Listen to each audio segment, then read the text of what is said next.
Seperti yang saya janjikan, hari ini saya akan mulai satu seri yang baru. Dan kita baru selesai ya Bapak Ibu menyelesaikan sebuah seri sepanjang bulan Juni. Kita sebut serinya dengan judul Ketika Diizinkan Menunggu. Dan selama satu bulan kita sudah belajar tentang waktu Tuhan. Kesimpulannya adalah kita percaya waktu Tuhan pasti yang terbaik. Nah hari ini mungkin saudara sedang menunggu dan saudara berkata, Pak kok saya masih menunggu, Pak saya kok belum dipercepat waktunya. Percayalah, mungkin kita gak bisa mengerti, mungkin kita gak bisa 100% tahu apa rencana Tuhan. Tapi firman Tuhan berkata semuanya diatur Tuhan indah pada waktunya, amin. Sebab itu kita terus setia, kita terus mau belajar. Nah, hari ini kita mau kembali belajar dari sebuah seri yang baru. Saya udah janji, saya sebagai gembala di tempat ini setiap bulan akan memulai satu seri yang baru. Jadi saya rasa ini sesuatu yang baik.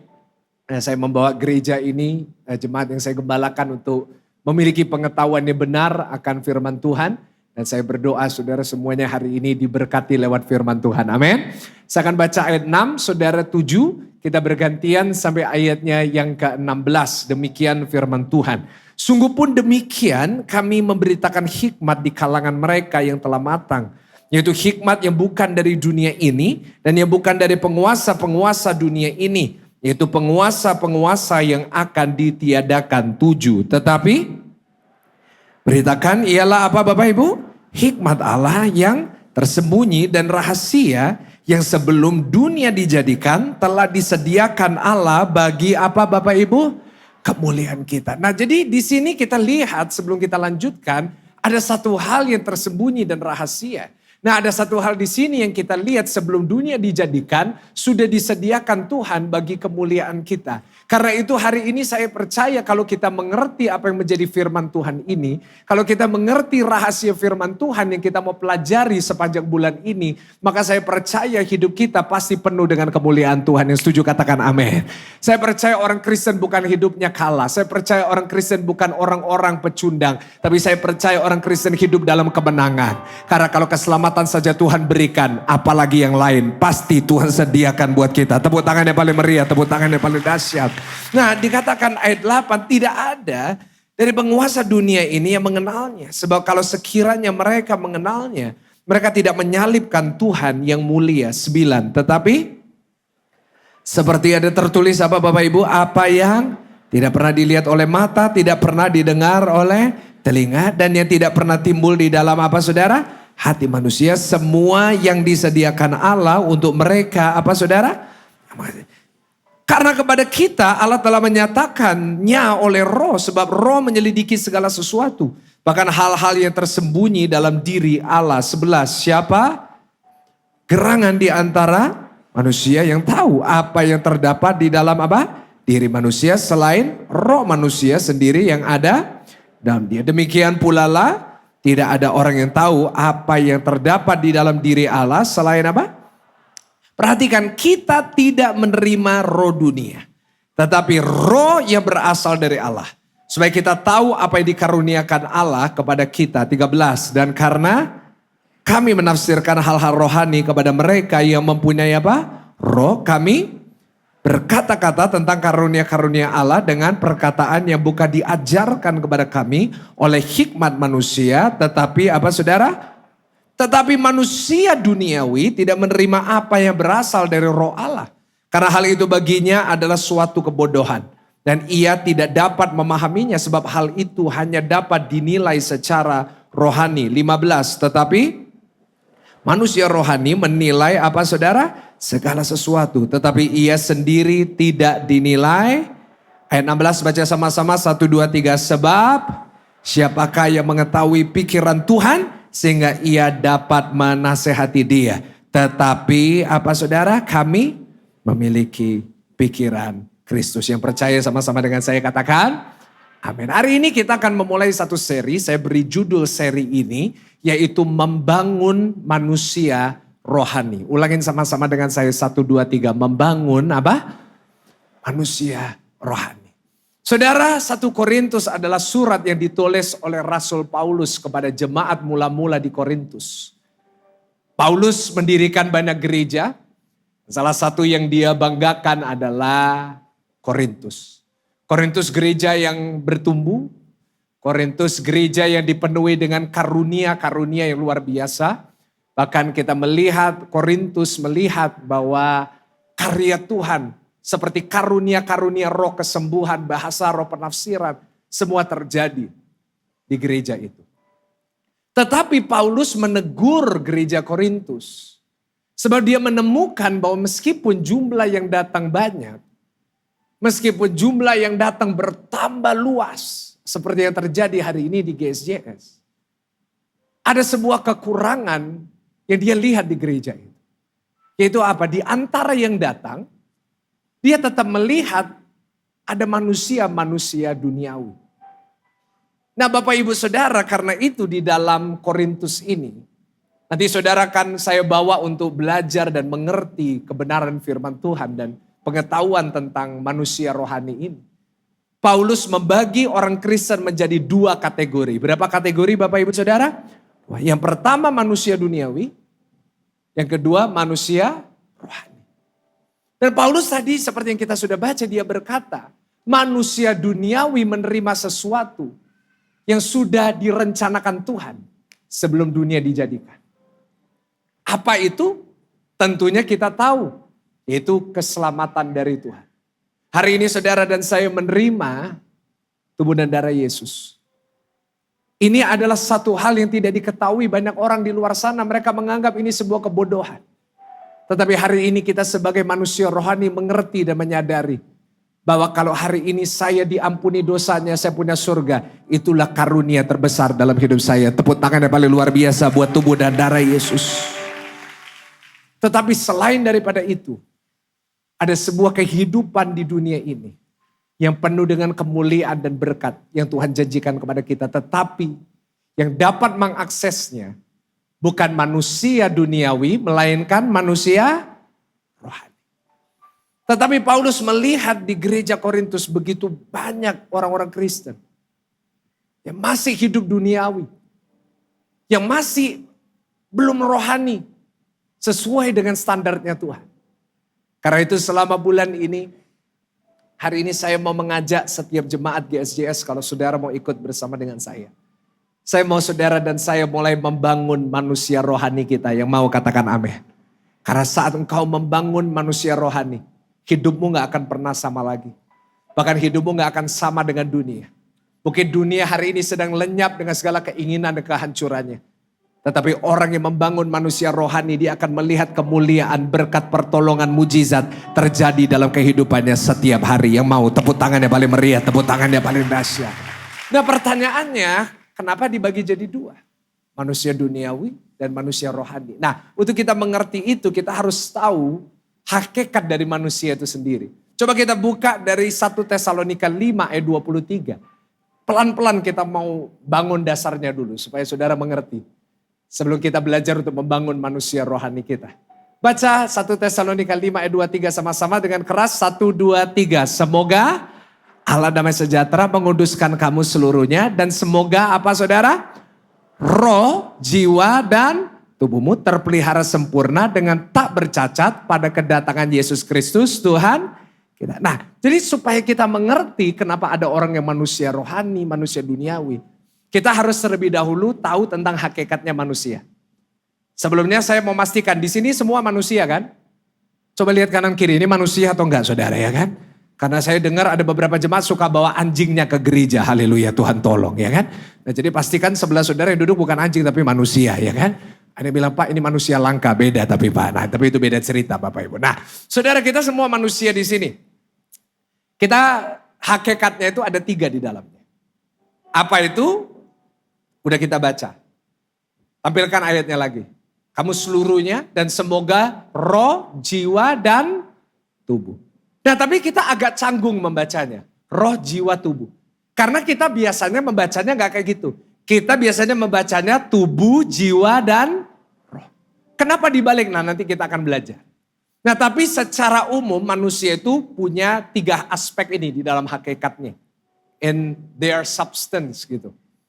Yang pertama kita semuanya punya tubuh. Coba periksa masih punya tubuh atau enggak? Oke. Ya kan kita semuanya masih punya tubuh. Semua manusia dikasih sama Tuhan tubuh.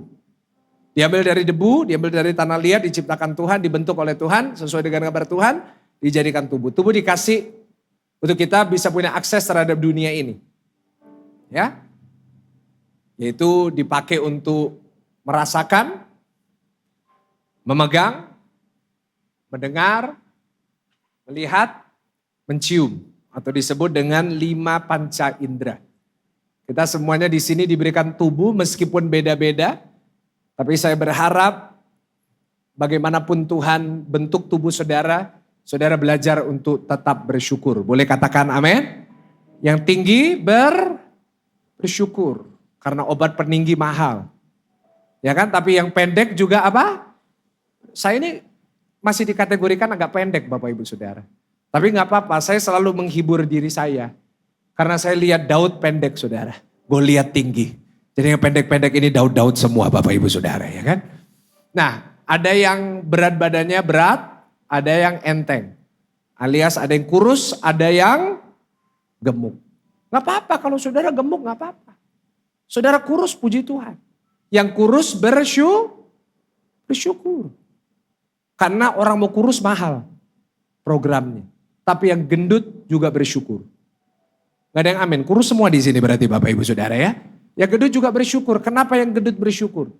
Karena kalau terjadi apapun di negara kita, misalnya terjadi kelaparan. Kalau yang gemuk, kurus dulu baru mati. Tapi yang kurus langsung, nah saudara yang ngomong bukan saya Bapak Ibu Saudara ya. Jadi saudara yang gemuk puji Tuhan bersyukur ya. Banyak backup gitu Bapak Ibu Saudara. Nah setiap orang tubuhnya beda-beda. Ya, ada orang yang makannya banyak tapi badannya tetap kurus. Disebut orang cacingan. Tapi jangan ngomong gitu, nanti orang sakit hati Bapak Ibu. Itu sebenarnya bisa dijelaskan kedokteran. Orang kalau makan banyak tetap kurus, ektomorf. Jadi kita yang keren dikit gitu, jangan cacingan. Nah itu zaman dulu, ektomorf. Tapi ada orang yang makan dikit pun tetap, pengalaman pribadi mungkin saudara ya.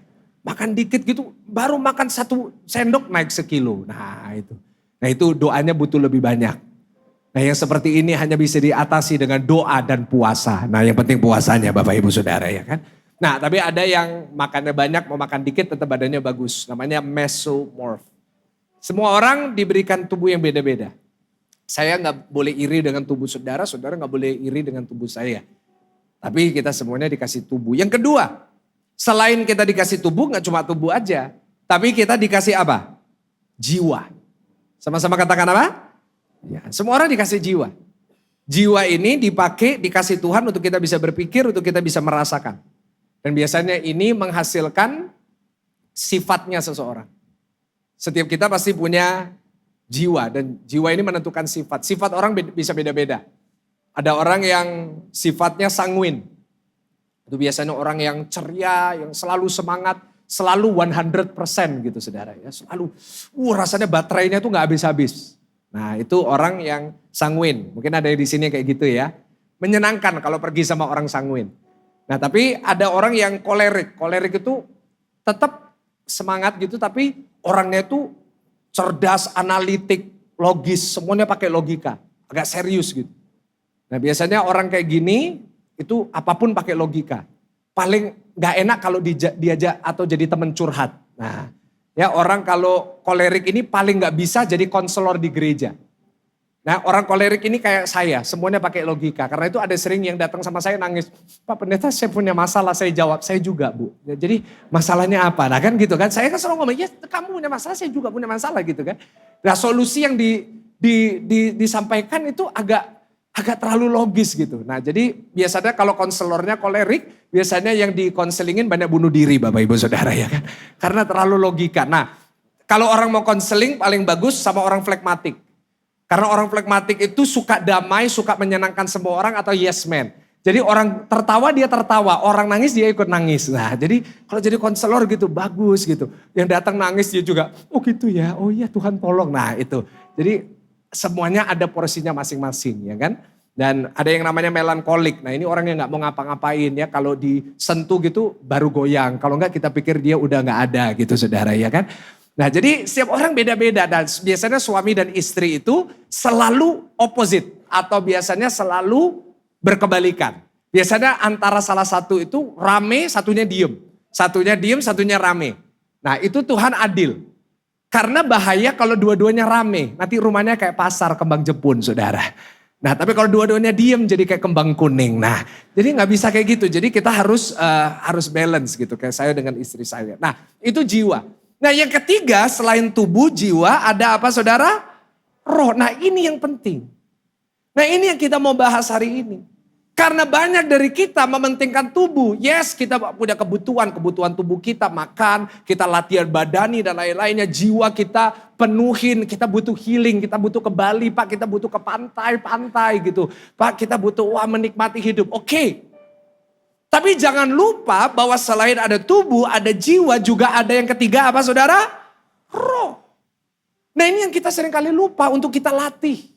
Padahal roh ini kalau kita latih, roh ini kalau kita bangun, hidup kita pasti luar biasa. Boleh katakan amin? Nah roh ini diberikan untuk apa? Kita dikasih hati nurani. Kita ini gak perlu diajar, membunuh itu salah, gak perlu diajar. Kenapa? Hati nurani.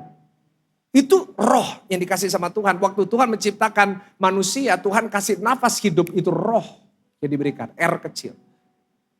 Memberikan kita intuisi, ada feeling.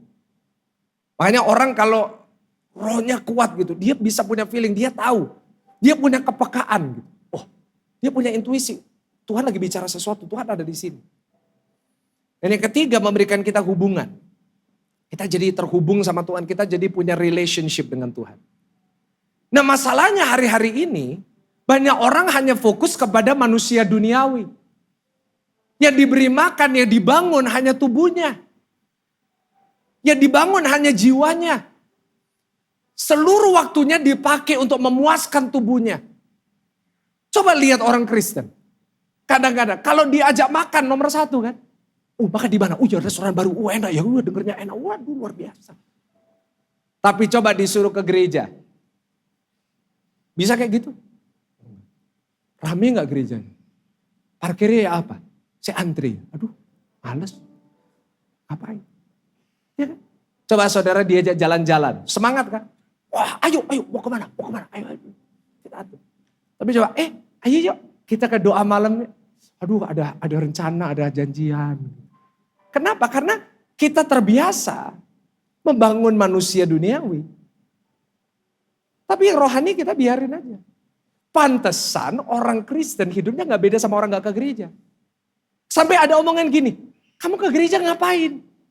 Orang ke gereja gak ke gereja sama aja. Pernah gak dengar kayak gitu? Sebenarnya gak salah omongannya orang itu.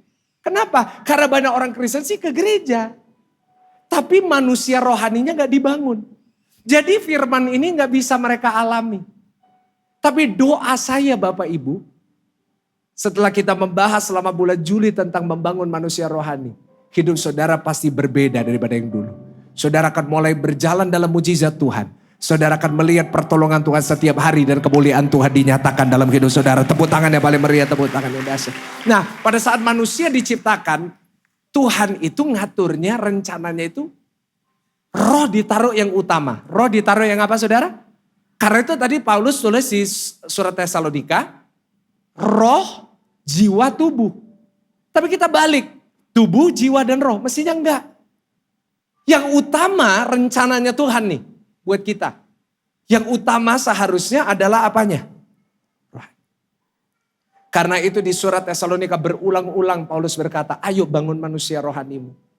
Karena itu hari ini Bapak Ibu, kita mau belajar bagaimana membangun manusia rohani. Karena kalau kita membangun manusia rohani, kita akan kembali kepada rencana awal Tuhan untuk manusia. Dan apa rencana awal Tuhan untuk manusia?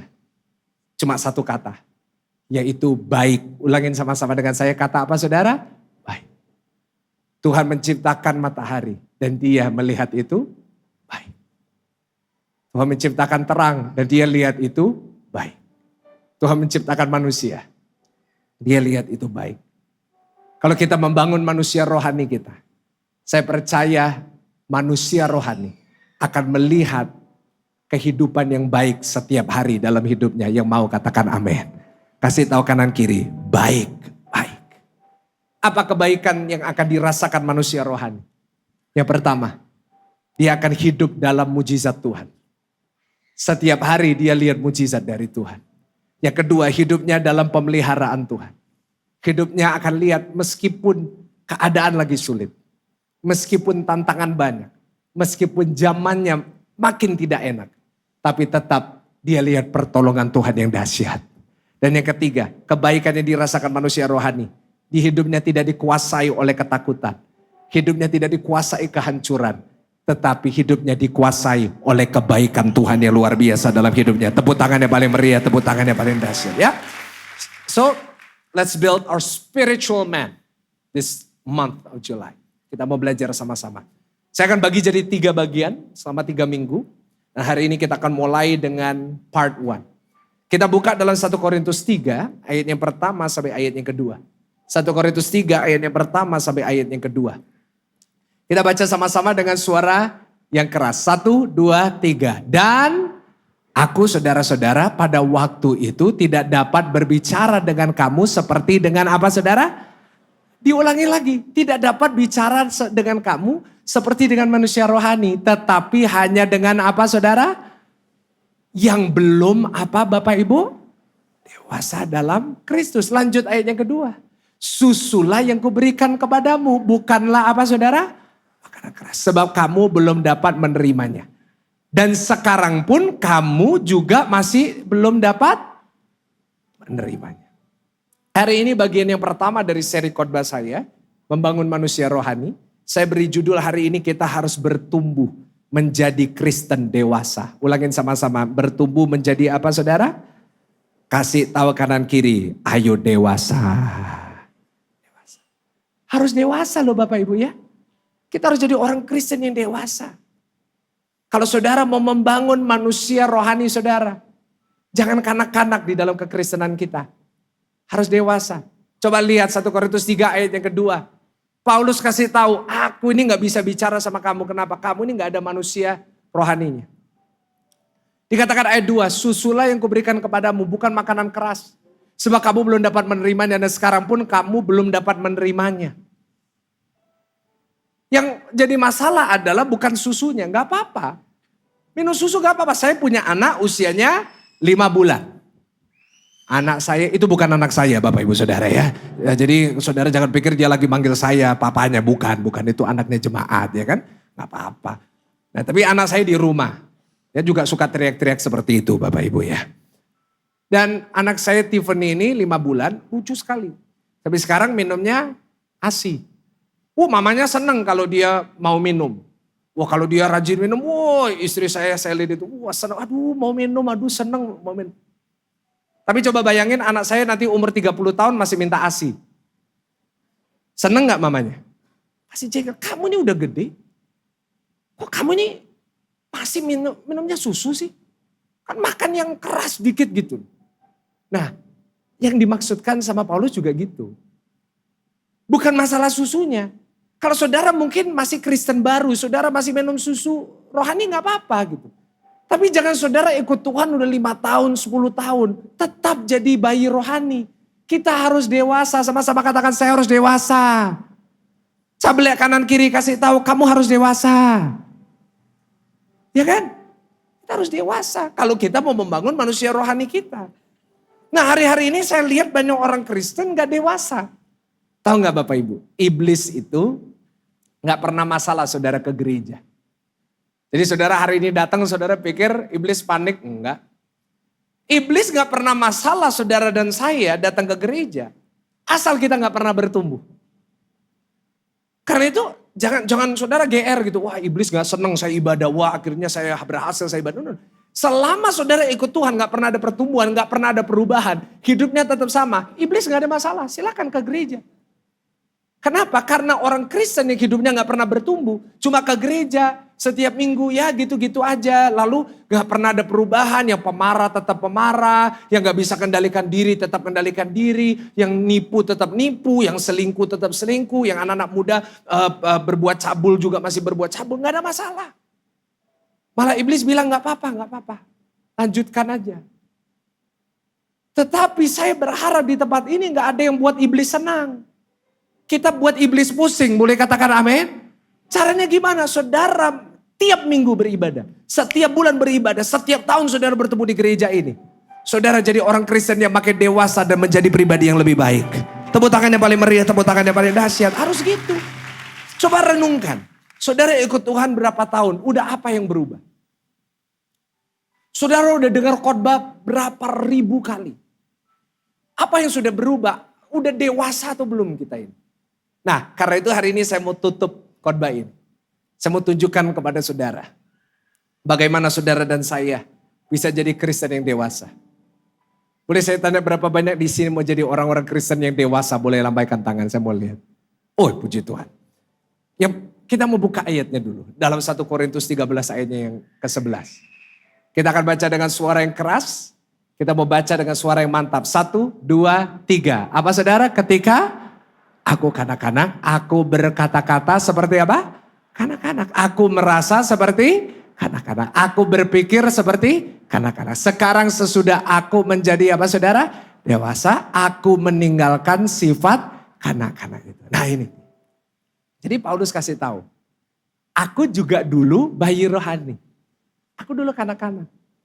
Tapi sekarang aku udah dewasa, aku ninggalin itu semua. Nah, 3 langkahnya ada di ayat ini.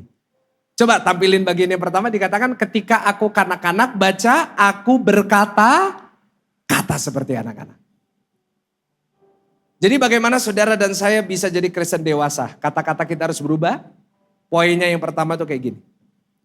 Kita bisa jadi Kristen dewasa saat kita mengubah sungut-sungut menjadi doa. Boleh katakan amin Bapak Ibu Saudara? Ulangin sama-sama dengan saya. Mengubah apa saudara? Sungut menjadi doa.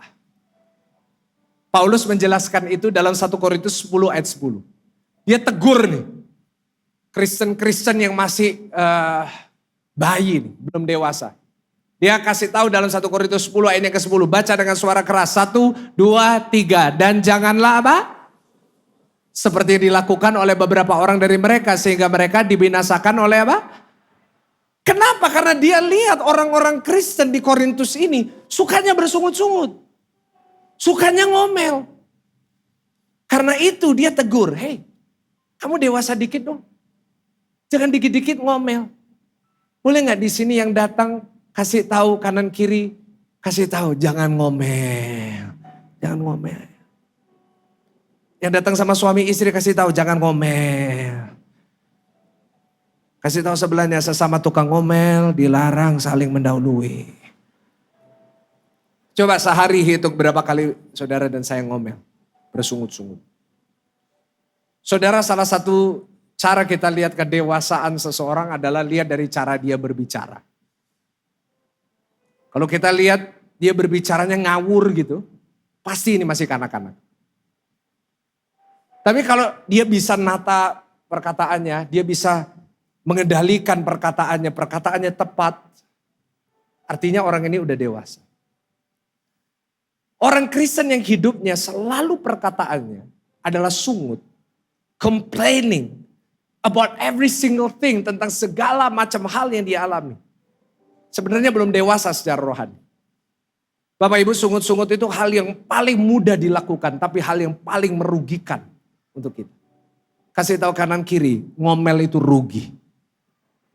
Ya kan? Ngomel itu rugi. Kenapa? Karena bukan hanya rugi buat diri kita, rugi buat kerohanian kita. Bapak Ibu Saudara, salah satu dosa yang paling dibenci sama Tuhan, itu sungut-sungut. Kalau nanti saudara buka di dalam perjanjian lama, saudara akan menemukan ada 2 hal yang sampai ke telinga Tuhan. Ada berapa hal? Cuma 2 yang sampai ke telinga Tuhan, yang benar-benar sampai dikatakan. Yang pertama adalah doa. Yang pertama adalah saya percaya setiap doa kita yang kita naikkan kepada Tuhan, Tuhan pasti mendengarnya. Dan Tuhan pasti menjawabnya. Tepuk tangan dulu buat doa-doa kita yang dijawab oleh Tuhan. Tapi yang kedua yang sampai ke telinga Tuhan selain doa adalah sungut-sungut. Saudara baca di dalam Bilangan, Tuhan berkata, sungut-sungut mereka sampai ke telingaku. Bayangin Tuhan sampai bilang gitu. Ini omelan umat pilihanku nih. Sampai ke telingaku. Tuhan paling benci orang yang suka bersungut-sungut. Kenapa? Karena sungut-sungut adalah tanda tidak ada ucapan syukur dalam hati seseorang. Orang kalau bersungut-sungut itu kelihatan di hidupnya gak pernah ada ucapan syukur. Karena itu orang Israel dibuat sama Tuhan 40 tahun di padang gurun. Why? Bukan karena problem yang gak bisa di-solve. Tuhan pelihara, Tuhan berkati mereka. Tapi Tuhan buat mereka 40 tahun muter-muter di padang gurun hanya karena satu hal, karena komplain. Karena mereka bersungut-sungut. Bayangin, Israel itu umat pilihannya Tuhan. Sampai Tuhan tega, artinya Tuhan benar-benar marah besar. Dikasih mana, bersungut-sungut. Masa cuma roti aja, bosan kita sama roti. Dikasih daging puyuh. Burung puyuh zaman dulu juga udah dimakan sama orang Israel. Dikirim burung puyuh, mereka ngomel. Diperbudak di Mesir, mereka mengeluh sama Tuhan. Tuhan, kita kok jadi budak terus sih? Dibebaskan, jadi orang bebas. Itu pun masih ngomel. Kenapa kita nggak mati aja di Mesir? Mirip-mirip sama orang-orang zaman sekarang. Dikasih apapun aja selalu ada alasan untuk ngomel. Setuju gak sama saya? Dikasih cuaca panas. Aduh panas ya sekarang ini. Dikasih cuaca dingin juga. Aduh adem ya. Ya enggak? Kita ke gereja rame ini ngapain nanti antri-antrian. Gak ada sembako kok antri. Loh. Ngomel. Tapi gerejanya gak bertumbuh, sepi juga. Pulang, antriannya gantian. Itu pengalaman pribadi. Soalnya ini ngapain atau diatur-atur. Karena itu saya lihat jemaat yang paling sungguh-sungguh itu yang duduk di situ, saudara. Kenapa pulangnya paling terakhir? Cuma mereka loh yang tepuk tangan, saudara gak tepuk tangan. Itu antara rohani atau telat datang gak dapat kursi. Jadi jangan tepuk tangan dulu, saudara. Ada campur, saudara. Ngomel. Tapi kalau pulangnya, saya sempat tuh ngomong sama belah, apa gak usah disuruh gantian. Oh pasti muncul omelan baru. Gereja tidak memperhatikan keamanan dari jemaatnya. Gimana? Pendeta Michael ini sekarang udah berubah, gak kayak dulu. Jadi saya ya udahlah ya, I don't know gitu. Udah makan hati, makan rempelo, jantung, paru-paru. Saudara ronsen saya udah gak ada ini. Jadi udah beres gitu saya. Ngomel. Ibadahnya panjang. Sekarang kan kalau saya yang khotbah kan ibadahnya panjang. Ngomel. Ibadahnya dulu 1 jam juga. Ngomel. Pendetanya kurus. Ngomel. Pendetanya gendut juga apa?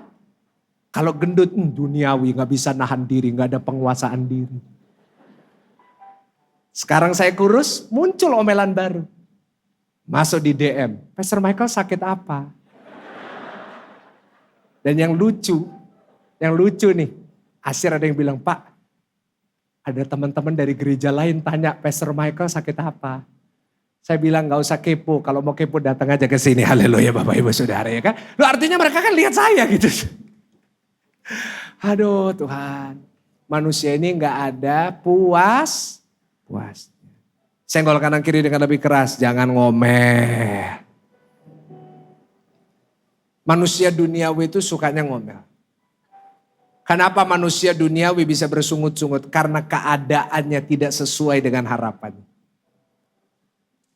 Kenapa manusia bisa ngomel? Karena apa yang terjadi dalam hidupnya tidak sesuai dengan plannya. Tapi manusia rohani yang dewasa, dia tidak akan bersungut-sungut. Tetapi dia berubah sungut-sungut menjadi doa. Merubah sungut-sungut menjadi apa saudara? Kenapa? Karena manusia duniawi bersungut-sungut. Karena keadaan tidak sesuai harapan. Tapi manusia rohani berdoa setiap saat. Kenapa? Karena dia tahu boleh keadaan hidupku gak sesuai dengan yang aku harapkan. Tapi saat aku berdoa, Tuhan bisa mengubah keadaanku menjadi yang lebih baik. Tepuk tangan yang paling meriah, tepuk tangan yang paling dahsyat. Jadi kenapa kita berdoa? Karena kita tahu mungkin hari ini keadaan yang kita inginkan tidak terjadi. Pekerjaan yang kita doakan tidak berhasil, Pak. Rencanamu punya anak tidak berhasil, Bapak dan Ibu. Planningmu untuk kau beli rumah mungkin tidak terjadi tahun ini. Mungkin sakit penyakitmu pada saat kau ke dokter kau berharap sudah sembuh tetapi masih sakit bahkan lebih parah. Tapi hari ini jangan pernah engkau tergoda untuk bersungut-sungut. Tetapi hari ini berdoa dan bersyukurlah karena doa yang mengubah yang buruk menjadi baik. Orang kalau bersungut-sungut situasinya gak akan berubah. Tapi orang kalau banyak berdoa dia akan lihat banyak keadaan yang tidak baik menjadi baik. Bahkan kutuk bisa diubah menjadi berkat dalam hidupnya. Tepuk tangan yang paling meriah buat Tuhan. Saya mengalaminya minggu lalu. Dari hal sederhana Bapak Ibu Saudara. Saya minggu lalu gak ada di sini. Kalau gak salah minggu lalu yang khotbah di sini sebenarnya Pastor Jacqueline ya. Karena saya tukar mimbar dengan beliau. Pastor Jacqueline di sini, saya khotbah di gerejanya beliau. Nah, tapi saya berangkatnya, saya dulu kalau ke Jakarta kan sering khotbah di Jakarta itu selalu berangkatnya hari Sabtu, pulang Senin. Tapi sekarang saya nggak bisa karena saya dengan istri sekarang punya masalah baru. Apa masalah barunya? Ini masalah yang baik. Nah, anak saya Tiffany ini, ya kan, yang 5 bulan ini sekarang itu tidak mau tidur kalau saya belum sampai di rumah. Itu anak saya sekarang. Jadi saya mau pulang jam berapapun dia tungguin. Mamanya udah dari jam 8 udah gendong dia udah mau tutup mata buka lagi. Sampai saya pulang dia lihat saya senyum, megang brewok saya langsung tidur. Ada jimatnya ini Bapak Ibu Saudara ya. Jadi selalu gitu sekarang jadi saya agak kerepotan. Saya jadi kalau kemana-mana makan sama orang saya langsung pulang. Karena anak saya gak mau tidur. Nah karena itu saya kalau pergi kemana-mana keluar kota saya usahakan kalau saya berangkat pagi pulangnya malam. Nah minggu kemarin saya di Jakarta saya berangkat minggu pagi. Saya pikir oke lah kita berangkat minggu pagi. Saya berangkat pesawat jam 5. Saya bangun 2:30. Wah seharian hari Sabtu itu saya kerjaannya banyak. Saya kurang tidur, saya tidur cuma berapa jam. Saya bangun 2:30. Nah saya pakai batik. Pakai baju batik maksudnya. Kenapa? Karena saya nggak mau bawa koper kan berangkat pagi pulang malam gitu kan. Nah tapi pesawat jam 5, saya pikir pesawat jam 5 itu sepi airportnya ya kan. Nggak taunya pesawat jam 5 itu jamnya orang mudik. Jadi antri semua orang mudik. Nah kebetulan saya ini juga pakai batik. Jadi kelihatan kayak ikut mudik Bapak Ibu Saudara. Jadi saya di sana tuh loh ini semua batikan semua. Saya juga batikan, jadi saya nungguin gitu 45 menit di security. Aduh, udah sambil ngantri 45 menit, bau soto, bau rawon, semua jadi satu.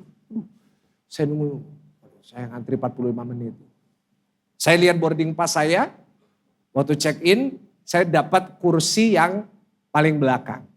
Jadi ada gosip ya, akhirnya Pastor Michael kalau diundang maunya business class.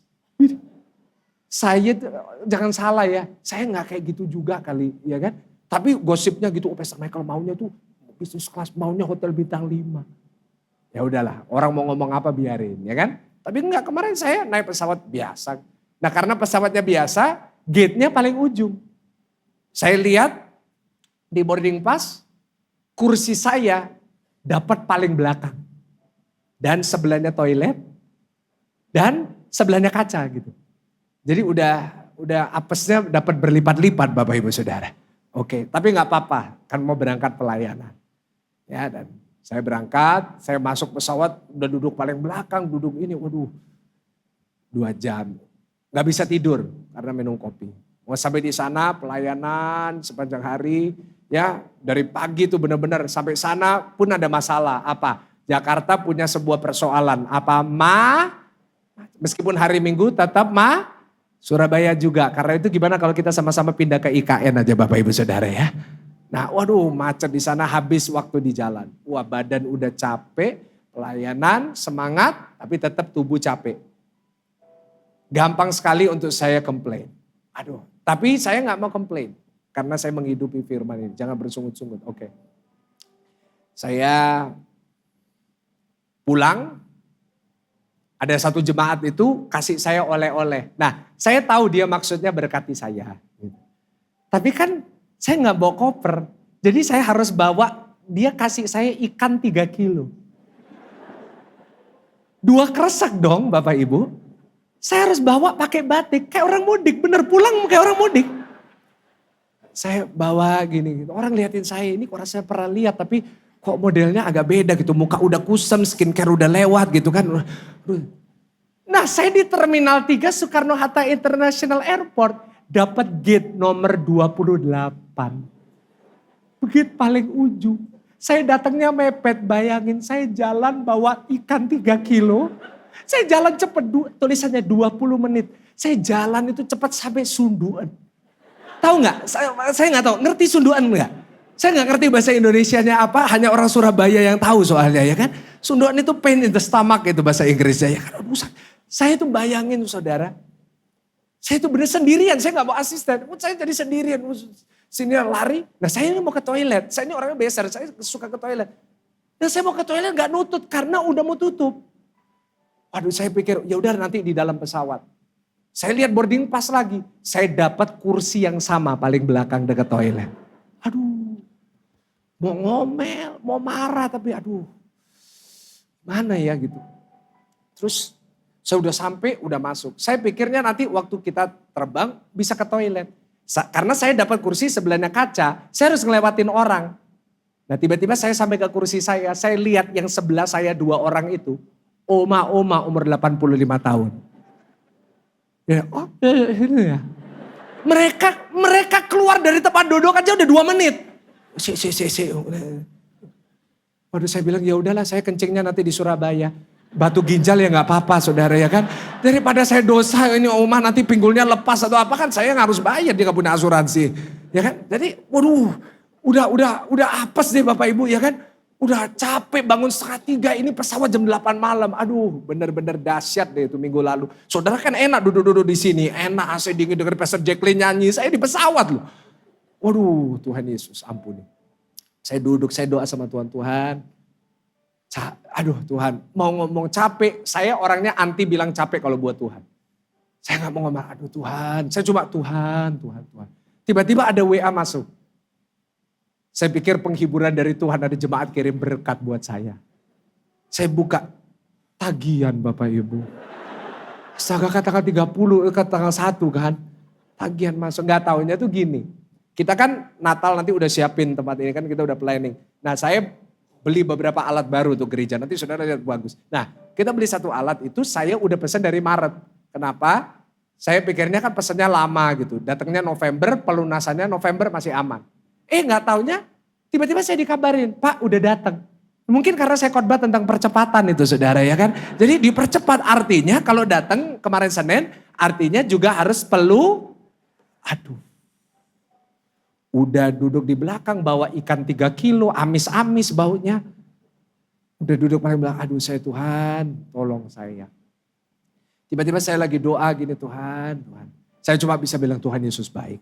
Tuhan Yesus baik. Tuhan Yesus baik.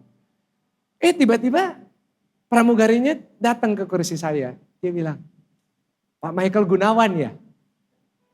Saya karena ikannya itu saya jadi agak blank dikit. Saya pikir, oh iya, saya Michael Gunawan gitu. Saya lupa gitu. Bapak dikasih pindah ke kursi 1A. Mestinya kan langsung senang, tapi karena saya agak error, saya bilang, loh kenapa? Jadi mestinya kan, oh iya gitu. Saya tanya, loh kenapa mbak? Loh enggak, ya memang disuruh pindah. Saya tanya, loh iya kenapa saya yang dipilih? Mbaknya sampai bingung, ya udah bapak kalau nggak mau nggak usah. Nggak usah, oh enggak. Akhirnya ya saya berdiri, ya oma sama, oh gitu ya bener. Nah jadi tetap 2 menit lagi gitu. Terus saya jalan ke depan gitu. Saya jalan, duduk di kursi 1A. Saya bisa selonjor pesawat terbang, saya ke toilet gak jadi batu ginjal Bapak Ibu. Tapi itu luar biasa dari Tuhan, saya dapat kursi. Aduh, itu Tuhan kayak nyiramin hati saya lihat. Kamu gak ngomel kan? Tuhan berkati, Tuhan tolong. Tapi saya itu agak bandel gitu sama Tuhan. Saya bilang Tuhan kan masalahnya kan sekarang 2 gitu. 1 tagihan, 1 kursi. Gak apa-apa deh saya rela duduk belakang lagi tapi beresin tagihannya kan. Nah, gitu kan sama Tuhan gak apa-apa kan bapak dengan anak gitu kan. Tiba-tiba habis saya doa gitu, tiba-tiba ting. ada WA. Tuhan percepatan. Saya buka WA, saya pikir ada yang berkati. Saya buka, ada jemaat WA. Pastor boleh gak minta nomornya Daud Tony? Saya kerasukan setan. Astaga, Tuhan ampuni, Tuhan Yesus ampuni. Dosa apa saya gitu kan. Saya ya udahlah, saya kirim nomornya Pak Daud gitu kan. Udah kamu telepon sendiri ke Daud Tony ya kan. Aduh, Tuhan Yesus ampuni. Ya kan, saya udah akhirnya terbang gitu. Puji Tuhan. Naik pesawat, habis itu turun, ya udah. Saya istirahat, saya sampai rumah, bener Tiffany belum tidur. Itu udah jam 11 malam, Tiffany belum tidur, lihat saya pegang brewok tidur. Saya langsung tidur. Saudara, besok paginya saya bangun. Saya buka WA. Tuhan itu baik. Saya gak ngomel. Gak taunya apa yang dibutuhkan, ada satu orang melunasinya, memberkati. Kok gak ada tepuk tangan yang paling meriah buat Tuhan? Beres. Padahal saya gak minta, saya gak cerita. Saudara gak tahu kan kita butuh apa. Tapi lihat. Orang Kristen, kalau manusia rohaninya kuat, dia doa, gak bersungut-sungut. Dia punya hubungan sama Tuhan. Apa yang dibutuhkan Tuhan pasti menyediakan. Kau gak perlu curhat sama orang. Kau gak perlu cerita sama orang masalah saudara. Tapi Tuhan dari surga lihat, anakku butuh. Aku menyediakan tepat pada waktunya. Kasih tepuk tangan yang paling meriah buat Tuhan. Yang kedua, 1 Korintus 3 ayat yang ketiga. Karena kamu masih manusia duniawi. Sebab jika di antara kamu ada iri hati dan perselisihan, bukanlah hal itu menunjukkan bahwa kamu manusia duniawi dan bahwa kamu hidup secara apa Bapak Ibu Saudara? Jadi Paulus kasih tahu, hey kamu ini jangan duniawi banget gitu.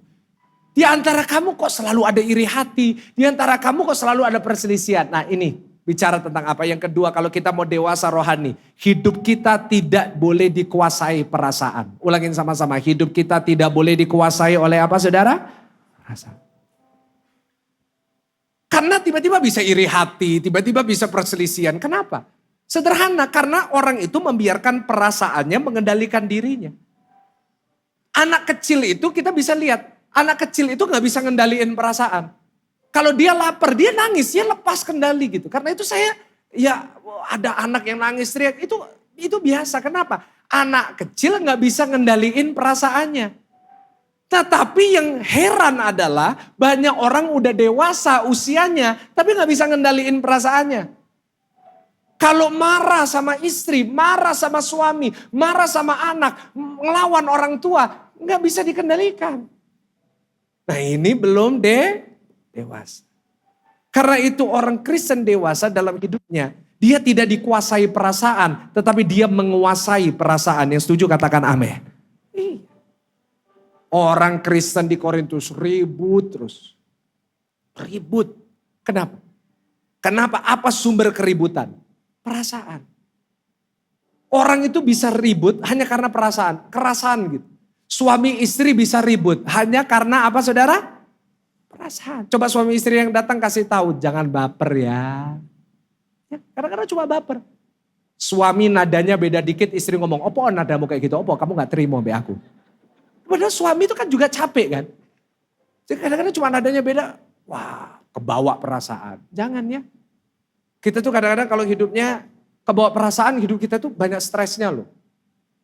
Ada beberapa hal tentang perasaan yang saudara harus mengerti. Yang pertama, kita harus sadar tidak semua yang kita rasakan itu benar. Ulangin sama-sama, tidak semua yang kita rasakan itu apa? Ingat ya, gak semua yang saudara rasa itu pasti benar. Saya sadar itu, gak semua yang saya rasakan itu selalu benar. Karena kadang-kadang perasaan bisa nipu, kadang-kadang perasaan itu bisa aneh-aneh gitu. Saudara kalau saya ngikutin perasaan, rasanya saya udah berhenti khotbah deh. Kenapa? Karena saudara harus tahu perasaan saya di atas ini. Saya bilang beberapa saat yang lalu, jemaat itu bisa memberkati pendeta. Saudara ini sangat bisa berkati saya. Saudara gak perlu berkati saya dengan ikan 3 kilo, gak perlu. Saudara bisa memberkati saya hanya cukup dengan saudara kalau saya khotbah bilang that's it. Saudara bilang amin, saudara nanggepin khotbah saya. Itu udah berkat buat saya. Berkat anugerah terbesar lah buat saya. Kenapa? Karena saudara harus tahu perasaannya di atas ini. Kalau gak percaya nanti minggu depan saudara aja yang khotbah, saya duduk di depan. Oh saudara soalnya gak tahu perasaannya kenapa? Saudara gak pernah lihat wajah saudara sendiri. Karena dari atas mimbar ini saya lihat wajah-wajah saudara, ampunilah Tuhan. Ada yang gini.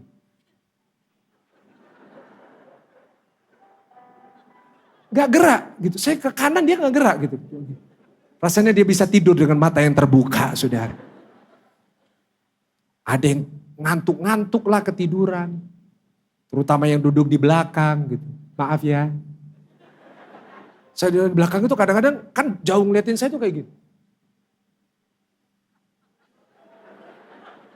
Jadi saya bisa lihat wajah saudara gitu. Nah kalau saya ngikutin gitu Pak, aduh Pak saya rasanya udah berhenti deh. Mendingan saya jadi koordinator aja, saya ngatur pembicara tamu biar pembicara tamu yang depresi. Biar saya gak usah. Minggu kemarin, ini banyak kejadian di Jakarta minggu lalu sudah. Saya itu duduk gitu kan, di gerejanya itu ada kayak duduk di depan, saya duduk di depan, saya mau naik gitu, lagu terakhir. Tiba-tiba ada satu bapak masuk. Saya lihat bapak ini kok, dia masuk auranya beda. Kok dia masuk, saya lihat, pernah kelihatan. Gak taunya bapak ini pengacara, sangat terkenal, salah satu pengacara yang paling terkenal di Indonesia, sering masuk TV. Gak perlu kepo, saya gak akan spill namanya saudara ya kan. Nggak. Saudara, duduk di depan. Aduh, kalau saya mau bawa pakai perasaan Pak, aduh ampunilah. Saya udah bilang sama gembalanya, Bapak aja yang khotbah jangan saya. Aduh, bayangin, sama saudara aja, saudara ngeliatin saya aja kadang-kadang saya kebawa perasaan loh. Bayangin ini Bapak pengacara, dari awal saya khotbah, dia ngeliatin saya gini. Saya ke kanan dia cuma, gak ada ekspresi mukanya. Tapi saya belajar dalam hidup, saya sadar. Saya gak usah dikendalikan perasaan. Saya gak usah dikendalikan ketakutan. Saya gak usah dikendalikan dengan segala macam hal. Tapi saya percaya aja. Bahwa kalau Tuhan menyertai saya gak perlu takut karena dia yang akan berperang buat saya. Saya biasa aja, saya khotbah biasa. Saya khotbah. Saya tahu Tuhan pasti berkati Bapak ini. Apa yang terjadi? Di akhir khotbah Bapak ini dijamah Tuhan. Dari muka yang sterek. Dia nangis, dia dijamah Tuhan. Dan pulang dia salamin saya, dia berkata, Pak ini khotbahnya buat saya sangat diberkati. Kita kasih tepuk tangan dulu ya, paling luar biasa buat Tuhan. Tuhan baik. Akhirnya saya makan siang dengan beliau. Kita jalan di mall bersama. Tuhan itu baik. Gak semuanya saudara pikirin itu selalu benar. Dan yang kedua, kita harus sadar bahwa perasaan tidak boleh ngatur hidup kita. Kalau saudara membiarkan perasaan saudara mengatur hidup saudara pasti berantakan. Dan yang ketiga, perasaan harus tunduk kepada roh. Orang kalau hidupnya dikendalikan perasaan, firman itu gak ada gunanya. Tuhan Yesus pernah kasih perumpamaan. Ada penabur. Penabur ini bicara tentang Tuhan yang menabur firman. Benihnya ditabur. Dan ada 4 macam tanah. Bicara tentang 4 tipe hati. 3 tanah yang pertama ini tanahnya yang buruk. Yang pertama tanah pinggir jalan. Dia nabur tiba-tiba jatuh di tanah pinggir jalan. Ini bicara tentang apa? Hati yang tidak mau terbuka untuk firman. Ada orang itu yang memang ke gereja hatinya gak terbuka untuk firman. Memang gak mau nerima firman, memang biasa aja sama firman. Udah datang, dia punya settingan, saya gak mau dengerin firman. Ya bolehlah seru-seruan ya, bolehlah nemenin istri yang gak enak sama pendetanya, pokoknya saya datang. Gak mau dengerin firman. Perasaannya kayak gitu. Yang kedua ada yang jatuh ke tanah yang berbatu-batu. Apa saudara? Tanah yang itu bicara tentang hati yang penuh dengan kekerasan. Hatinya keras. Udah defensif, wah keras. Antara dia merasa dia lebih pinter, antara dia merasa dia lebih tahu. Biasanya kayak gini nih suka nilai pendeta. Oh ya khotbahnya lumayan gitu. Oh lumayan, khotbahnya lucu. Bahkan ada yang suka kasih skor pendeta. Pendeta ini 5 kelihatannya. Pendeta ini 7,5 lah. Aduh, luar biasa. Ada yang ketiga, tanah yang bersemak duri. Ulangin sama-sama, tanah yang apa saudara? Dikatakan jatuh di sini nggak bisa bertumbuh. Kenapa? Setiap kali mau bertumbuh, kekhawatiran dunia, semak duri menghancurkan. Ada yang kayak gitu saudara dengar firman nguatin, tapi kekhawatiran saudara, perasaan saudara mengganggu. Sehingga saudara nggak pernah bisa dapat apa-apa. Tapi ada yang keempat, tanah yang baik. Tanah yang baik adalah hati yang benar-benar terbuka. Nggak dikuasai sama kekhawatiran. Nggak dikuasai sama ketakutan hidupnya. Tetapi hatinya terbuka untuk firman, dan apa yang terjadi saat firman Tuhan ditaburkan, bertumbuh, berbuah lebat, dan hidupnya melihat kemuliaan Tuhan yang besar di dalamnya. Tepuk tangan yang paling meriah, tepuk tangan yang paling besar. Jangan mau dikendalikan sama perasaan saudara. Belajar kuasai perasaan saudara. Dan yang terakhir, pemain musik boleh naik. Kita baca ayat terakhir, 1 Korintus 13 ayat 11. 1 Korintus 13 ayat 11. Baca sama-sama, 1, 2, 3. Ketika aku kanak-kanak, aku berkata-kata seperti, aku merasa seperti apa? Kanak-kanak. Aku berpikir seperti kanak-kanak. Sekarang sesudah aku menjadi dewasa, aku meninggalkan sifat kanak-kanak itu. Tadi kita udah bahas, aku berkata seperti kanak-kanak. Ubahlah sungut-sungutmu menjadi doa. Yang kedua, aku merasa seperti anak-anak. Jangan dikuasai sama perasaan. Yang ketiga, aku berpikir dulu seperti anak-anak. Yang ketiga, Bapak Ibu, kalau kita mau jadi Kristen yang dewasa, kita harus melihat proses hidup itu baik. Ulangin sama-sama, melihat proses hidup itu apa saudara? Baik. Pikirannya yang berubah. Beda, anak kecil itu pikirannya sempit. Beda sama kita. Saat diberikan yang dia gak mau, yang dia gak suka, dia marah. Tapi waktu dia dewasa nanti dia baru ngerti. Contoh yang paling sederhana. Anak-anak lebih suka sekolah atau liburan? Nah sekarang anak-anak lagi suka nih, lagi seneng nih semua. Kenapa lagi liburan? Yang pusing orang, soalnya dia harus kemana ini, wah jalan-jalan kemana. Nah sebentar lagi masuk. Anak-anak merana, orang tua party habis ini. Seneng. Saya jarang ya nemu anak-anak gitu seneng sekolah gitu. Jarang.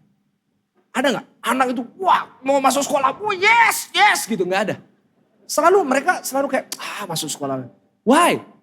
Kenapa kita anak-anak itu, kayak saya dulu benci sekolah. Aduh, apalagi kalau masuk sekolah pelajarannya matematika, aduh. Terus pelajaran aljabar, aduh, cari X. X gak ketemu terus dari dulu. Cari X. Saya itu kan gak nemu X. Sampai satu kali tuh saya udah gak bisa nemu. Saya mau nulis gini. Cari sendiri Bu. Saya udah capek Bu. Gak nemu bener Bu. Kalau ibu nemu kasih tahu saya gitu. Saya jengkel gitu. Nah anak-anak gak ada yang suka sekolah. Pertanyaannya kenapa anak-anak gak ada yang suka sekolah? Karena mereka merasa buat apa. Tapi makin mereka dewasa. Mereka nanti sendiri punya anak, saya mau tanya, anaknya dipaksa sekolah enggak? Dipaksa sekolah. Saudara dulu yang benci sekolah, sekarang maksa anak saudara sekolah, nyuruh mereka jangan malas. Karena saudara tahu proses yang mereka jalani itu baik. Jadi orang Kristen kalau dewasa tuh, dia lihat segala macam sesuatu tuh baik. Jadi hidupnya gak stres, gak dipenuhi ketakutan. Kenapa? Semuanya baik, dia tahu itu baik. Karena dia tahu Bapa di surga pasti mau yang terbaik. Kenapa orang tua maksa, kamu harus sekolah sampai lulus. Gak apa, saya mau DO aja, saya mau keluar, saya gak kuat. Sekolah harus sampai selesai, meskipun itu sulit. Karena orang tua tahu, kalau kamu ngelewatin proses ini kamu akan jadi orang yang lebih baik. Tuhan juga gitu. Kalau kita dewasa, kita lihat proses hidup bukan sebagai sesuatu yang buruk. Pastor saya kok sakit. Loh, justru kita bisa bilang, oh ini kesempatan aku belajar sesuatu. Kesempatan aku diproses, kesempatan aku lihat kemuliaan Tuhan. Dan saya percaya orang Kristen dewasa membangun manusia rohani ini. Dia akan lihat proses itu mendatangkan berkat, mujizat, pertolongan, kemuliaan buat Tuhan. Makin berdiri bersama-sama. Saya mau berdoa buat saudara, tutup mata saudara.